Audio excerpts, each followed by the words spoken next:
তো আজকে আমরা ক্লাস 9-এর অঙ্ক শেখার বিষয়ে যে গত পার্ট 1টা আমি বানিয়েছিলাম অঙ্কের ভূগোলের অঙ্ক কিভাবে করতে হয় এবং সেটার কিছু নিয়ম, যে নিয়মগুলো সবচেয়ে গুরুত্বপূর্ণ সেই নিয়মগুলো আগের দিনে আমরা করেছিলাম।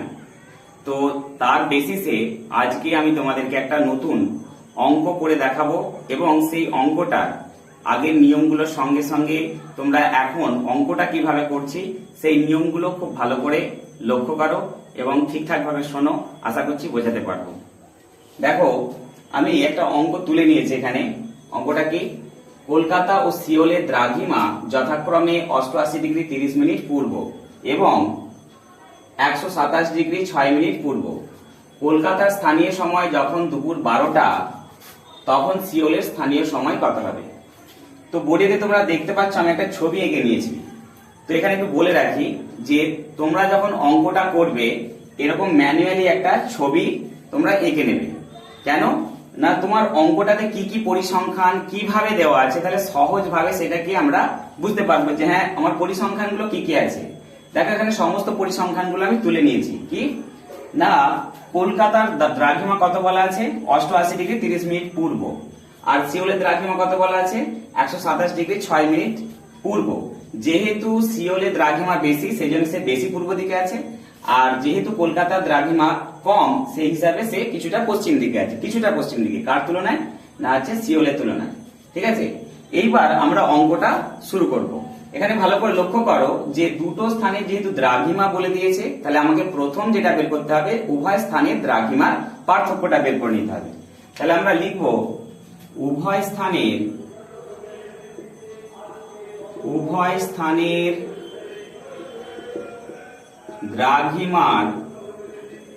দ্রাঘিমার পার্থক্য। তাহলে উভয় স্থানে দ্রাঘিমা পার্থক্য, তাহলে এখানে বড় দ্রাঘিমা হচ্ছে 127 ডিগ্রি 6 মিনিট।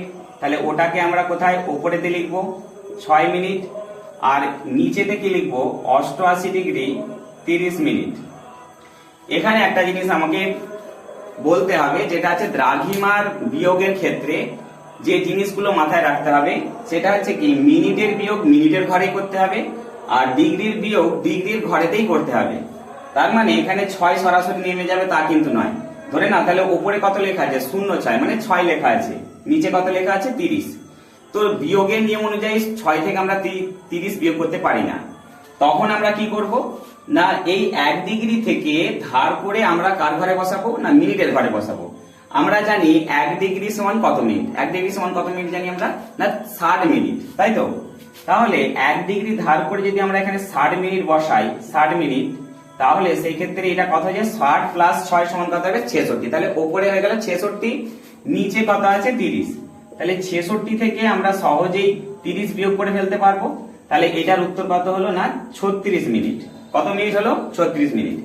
এইবারে যেহেতু আমরা এখান থেকে 1 ডিগ্রি ধার করে এখানে বসিয়েছিলাম, তাহলে আগে ছিল 127, এখন এটা হয়ে যাবে 1 কমে গেলে তাহলে হয়ে যাবে কত? 126 ডিগ্রি। তাহলে এবার 126 থেকে আমরা 88 সহজেই বের করতে পারবো। 8 পাই হলো কত? 8, 8 একে 9, 9 পাই 12 হচ্ছে 3। তাহলে কত হলো? 38 ডিগ্রি 36 মিনিট। তো উভয় স্থানের দ্রাঘিমার যে পার্থক্যটা আমরা পেলাম সেই দ্রাঘিমার পার্থক্যটা কত হলো? 38 ডিগ্রি 36 মিনিট। ঠিক আছে, এইবার আমরা জানি 1 ডিগ্রি দ্রাঘিমার পার্থক্যের সময়ের পার্থক্য কত হয়? 4 মিনিট। তাহলে 38 ডিগ্রি 36 মিনিটের জন্য সময় কতটা পার্থক্য আছে সেটা আমরা বের করে নেব। কিরকম? তাহলে আমরা লিখব 1 ডিগ্রি দ্রাঘিমার পার্থক্যে সময়ের পার্থক্য হয় সমান কত? না 4 মিনিট। তাহলে 1 ডিগ্রির জন্য যদি 4 মিনিটের সময় পার্থক্য, তাহলে 38 ডিগ্রির জন্য কত হবে? 38 ডিগ্রি দ্রাঘিমার পার্থক্যে সময়ের পার্থক্য হয়, তাহলে 4 গুণিত কত হচ্ছে? 38 মিনিট সমান 4 আসছে 32, 4 3 12, 12 3 15, তাহলে 152 মিনিট।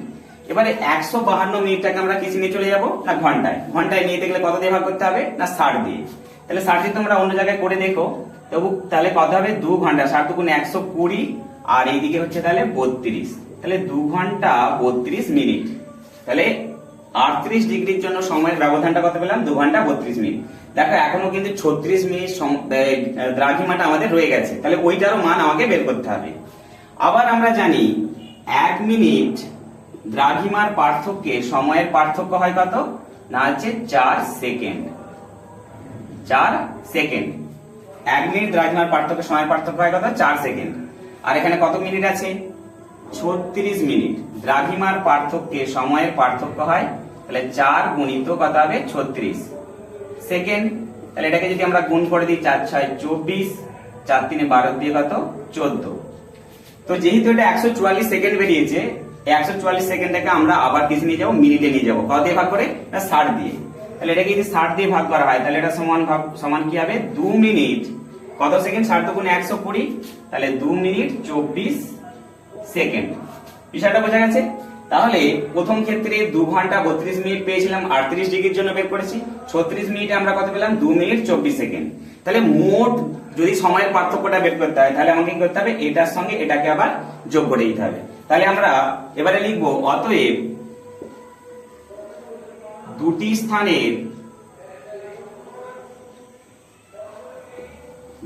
স্থানের সময়ের পার্থক্য সমান 2 ঘন্টা 32 মিনিট প্লাস 2 মিনিট 24 সেকেন্ড। তাহলে কত হবে? 2 ঘন্টা 32 আর 2 যোগ করলে কত হবে? 34 মিনিট। 34 মিনিট কত? 24 সেকেন্ড। তাহলে আমরা পেয়ে গেলাম 2 ঘন্টা 34 মিনিট 24 সেকেন্ড। কার সঙ্গে কার? এর সঙ্গে এর সময়ের পার্থক্য। অঙ্কটাতে ভালো করে দেখো, কলকাতার সময় বলে দিয়েছে দুপুর 12টা, অর্থাৎ এখানে বাজছে পাটা 12টা। এবারে এর সঙ্গে এর সময়ের পার্থক্য কত বলেছে? না 2 ঘন্টা 34 মিনিট কত? 24 সেকেন্ড বেরিয়েছে। তাহলে এটা তো পশ্চিম দিকে, এর অপেক্ষা পশ্চিম দিকে, তাহলে এর স্থানীয় সময় নিশ্চয়ই কি হবে? এগিয়ে থাকবে। তাহলে এখানে যদি 12টা বাজে, তাহলে 12টার সঙ্গে যদি এর স্থানীয় সময় এগিয়ে থাকে, তাহলে কি করবো আমরা? এইটার সঙ্গে 12টার সঙ্গে 2 ঘন্টা 34 মিনিট কত? 24 সেকেন্ডটাকে যোগ করে দেবো। তাহলে আমাদের কি হবে? সিওলের স্থানীয় সময় বেরিয়ে যাবে। তাহলে আমরা ওপরটা একটু মুছিয়ে নিই। এবারে উত্তরটা আমরা লিখে নেব। উত্তরটা কি লিখবো? অতএব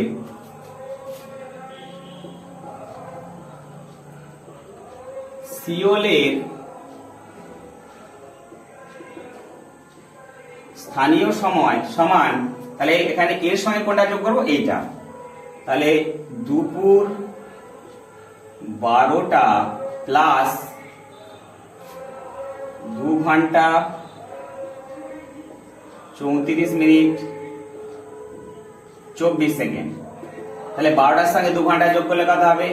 দুপুর 2টা 34 মিনিট কত? না 24 সেকেন্ড। তাহলে সিওলের স্থানীয় সময় আমরা পেয়ে গেলাম দুপুর 2টা 34 মিনিট 24 সেকেন্ড। তাহলে অঙ্কটা এখানেতে শেষ হলো। আচ্ছা, অঙ্ক কিন্তু দু রকমের হয়। একটা হচ্ছে স্থানীয় সময় নির্ণয়ের অঙ্ক, যেটা আমরা এখন করলাম। আর একটা অঙ্ক হয়, সেটা হচ্ছে কি না দ্রাঘিমা নির্ণয়। অর্থাৎ সেখানেতে হয়তো মানে বলে দেওয়া থাকবে, দুটো জায়গার সময় বলা থাকবে, আর একটা দ্রাঘিমা বলা থাকবে, আর অন্য একটা জায়গা দ্রাঘিমা বের করতে হবে। যাই হোক, এটাতে আমরা এখন ওটা শিখবো না। পরের ভিডিওতে দ্রাঘিমা কিভাবে নির্ণয় করতে হয় সেটা আমরা পরের ভিডিওতে আলাদাভাবে শিখবো। যাক, যদি অঙ্কটা বুঝতে পেরে থাকো, তাহলে অবশ্যই লাইক, সাবস্ক্রাইব এবং শেয়ার অবশ্যই করো। কারণ তোমাদের এই যে ক্লাস শুরু হলো, পরবর্তীতে এগুলো আস্তে আস্তে কিন্তু বৃদ্ধি পাবে।